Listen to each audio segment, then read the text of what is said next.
World War II's bizarre Battle of Los Angeles. On the night of February 25, 1942, the skies above Los Angeles erupted in chaos. Searchlights pierced the darkness. Anti-aircraft guns thundered. For hours, American forces unleashed a storm of firepower against what many believed to be an imminent Japanese air raid.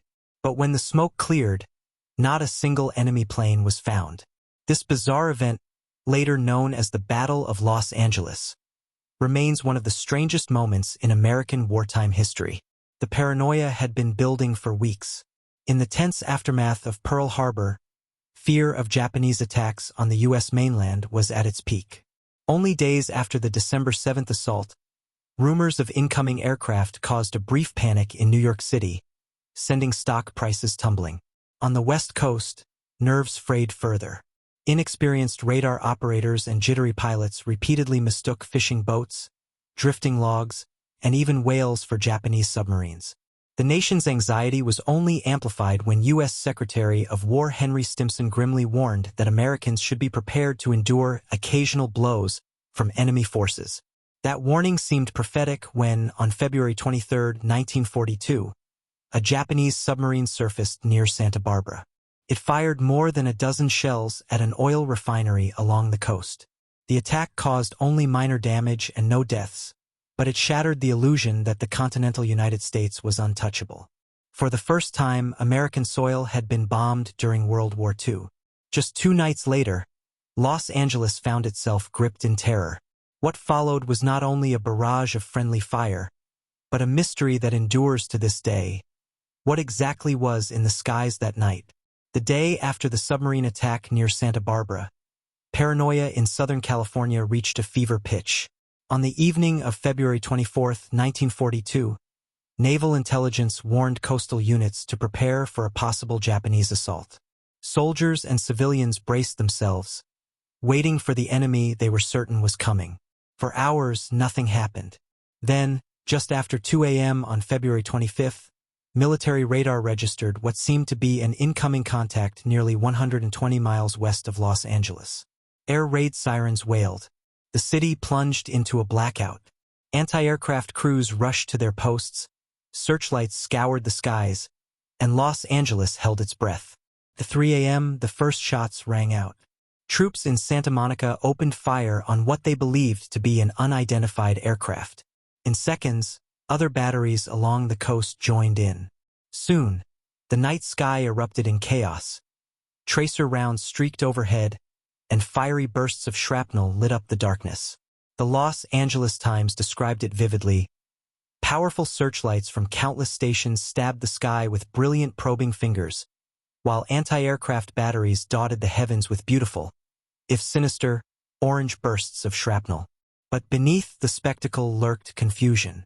Some insisted they saw enemy planes flying in formation, bombs dropping, even paratroopers descending. Rumors swirled that a Japanese bomber had crashed in Hollywood. An artilleryman named Charles Patrick later swore he saw 6 enemy aircraft.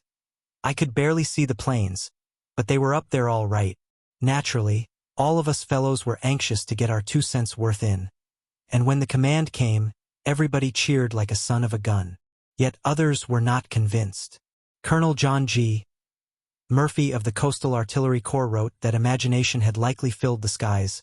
Cold detachment disclosed no planes of any type in the sky, friendly or enemy. The barrage lasted more than an hour.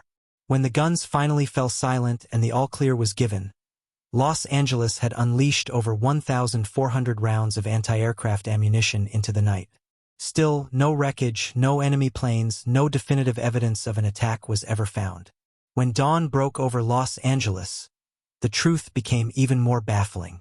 Despite the furious barrage of firepower, there was no sign of an enemy. No bombs, no wreckage, no downed planes. The Army's Western Defense Command issued a carefully worded statement. Although reports were conflicting and every effort is being made to ascertain the facts, it is clear that no bombs were dropped and no planes were shot down. The so-called Battle of Los Angeles had left behind destruction, but all of it came from American guns. Anti-aircraft shrapnel rained over the city, shattering windows and slicing through roofs. A dud shell plowed into a golf course in Long Beach. Several homes were torn apart by 3-inch artillery rounds. Though no enemy aircraft had struck, the chaos still claimed lives. At least 5 people were reported dead, most from car accidents and heart attacks brought on by the terror of the blackout. And in an early glimpse of the hysteria that would soon fuel the internment of Japanese Americans, authorities arrested some 20 individuals of Japanese descent, accused, without proof, of signaling to the non-existent invaders. In the days that followed, explanations for the strange night grew only more contradictory. Navy Secretary Frank Knox dismissed the entire incident as a false alarm, caused by nothing more than jittery nerves. Yet War Secretary Henry Stimson insisted that as many as 15 enemy aircraft had indeed flown over Los Angeles. He even suggested a chilling possibility, that the mystery planes could have been commercial aircraft, operated by enemy agents, sent not to bomb, but to spread panic among the American people. The clash between official accounts only deepened the mystery. If no enemy planes were present, what had triggered the massive barrage? And if there were aircraft overhead, how could they have escaped without a trace? Stimson eventually walked back his provocative claims, yet the mystery lingered. Thousands of civilians and servicemen swore they had seen something in the skies above Los Angeles. Some described a giant floating object resembling a balloon, while others insisted they saw squadrons of aircraft, anywhere from 1 to several dozen.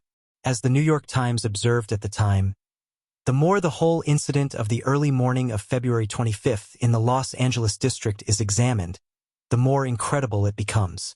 If the Japanese military never sent planes over Los Angeles, as they later confirmed, then what exactly had happened that night? Theories began to multiply. Some whispered of a government cover-up. Others speculated about flying saucers and visitors from beyond Earth. But historians largely agree on a more earthly explanation. A perfect storm of jittery nerves, primitive radar, and human error. In 1983, the Office of Air Force History revisited the incident, pointing out that meteorological balloons had been released before the shooting to measure wind. Their reflective silver surfaces may have sparked the alerts. Once the guns opened fire, the dazzling mix of searchlights, smoke, and shrapnel bursts likely created the illusion of enemy aircraft where none existed. Illusion or not, the Battle of Los Angeles remains one of World War II's most bizarre and unnerving episodes. It revealed just how vulnerable Americans felt in the early days of the war. The Japanese would go on to attempt other attacks on the mainland, including the launch of more than 9,000 incendiary fire balloons. But none would ever provoke the same level of panic and hysteria. Even in 1942, some noted the strange irony of the event's setting. As the New York Times quipped, in the city where Hollywood spun its illusions for the world, Los Angeles itself had become the stage for a battle that was, perhaps, just another illusion. If you enjoyed this deep dive into World War II's bizarre Battle of Los Angeles, make sure to like this video and subscribe to History Love, your go-to channel for exploring the fascinating, mysterious, and untold stories of the past. Don't forget to share your thoughts in the comments. What do you believe really happened over Los Angeles that night?